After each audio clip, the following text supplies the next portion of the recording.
अस्सलामु अलैकुम रहमतुल्लाहि व बरकातुहू।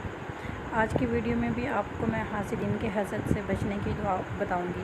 इससे पहली वीडियो में आपको मैंने कुरान पाक से बताई थी, आयत बताई थी, सूरह कुरैश बताई थी। और आज मैं आपको जो दुआ बताऊंगी वो अहादीस से साबित है, यानी अहादीस में उसका ज़िक्र आया है कि उस दुआ को पढ़ना चाहिए। और वो दुआ भी आप चाहे तो सुबह शाम पढ़ लें, चाहे आप हर नमाज के बाद पढ़ लें।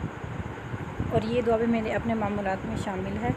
मैं आपको वही चीज़ बताती हूँ कि जो मैं ख़ुद करती हूँ, यानी जो चीज़ मैंने ख़ुद आजमाई हुई है और जो मेरे अपने मामूलात में शामिल है, मैं सिर्फ वही चीज़ आपके साथ शेयर करती हूँ ताकि किसी को ये शिकायत ना हो कि हमने ये पढ़ा और हमें इसका कोई रिज़ल्ट नहीं मिला। ऐसा हो ही नहीं सकता कि आप कुरान पाक की कोई आयत पढ़ें और उससे आपको कुछ फ़ायदा ना हो।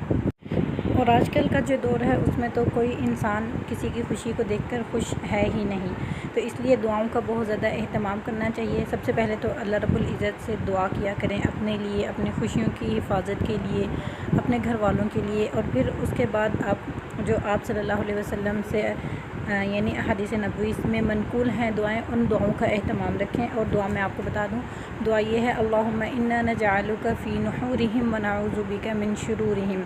कोई भी इंसान आपको तंग करता है, कोई दुश्मन है, कोई हासिद है, कुछ भी है, कोई भी बुरा इंसान है, आप उससे बचना चाहते हैं तो आप सुबह शाम इस दुआ का एहतमाम करें। फजर के बाद 11 बार, असर के बाद 11 मरतबा, और हर नमाज के बाद अगर आप 11 मरतबा पढ़ लें तो ये बहुत ही अच्छा है। क्योंकि मेरा मामूल ये है कि ये दुआ जो है ना, मैं हर नमाज के बाद पढ़ती हूँ। जब तक मैं इस दुआ को ना पढ़ लूँ उस वक्त तक यूँ कह लें कि बस मुझे इतनी आदत है इस दुआ की कि मुझे खुद सुकून ही नहीं आता है कि अगर जब तक मैं ये दुआ ना पढ़ लूँ।